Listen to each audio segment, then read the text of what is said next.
আসসালামু আলাইকুম রহমতুল্লাহ। প্রিয় বন্ধুরা, কেমন আছেন সবাই? আমি ভালো আছি আলহামদুলিল্লাহ।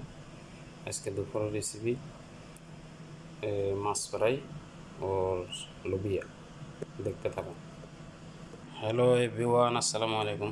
দেখেন, আজকের 3টা নারকেল সান্দা আর এখানে কানাত 7 পিস আছে, এগুলো ফ্রাই করবো।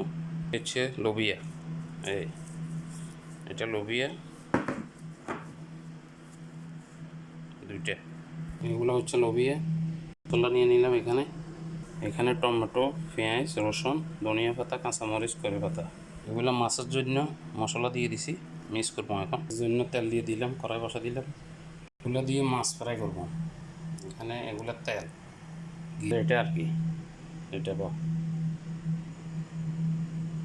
বন্ধুরা মাছ দিয়ে দিলাম। বিসমিল্লাহির রহমানির রহিম।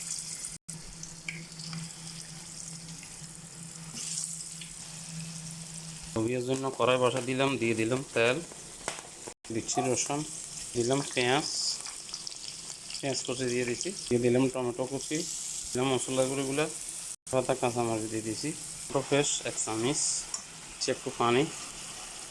তো মাছ এগুলো ফ্রাই হয়ে গেছে, এগুলো নামা ফেলাম। তারপর নারকেল আমরা দিয়ে দিলাম নারকেল আমরা দিয়ে দিলাম। বন্ধুরা, লোবিয়া হয়ে গেল। প্রিয় বন্ধুরা, আল্লাহ হাফেজ, আসসালামু আলাইকুম রহমতুল্লাহ। সবাই ভালো থাকবেন, ভিডিওটা শেয়ার করবেন, কমেন্ট করবেন। ভালো, আল্লাহ হাফেজ, আসসালামু আলাইকুম।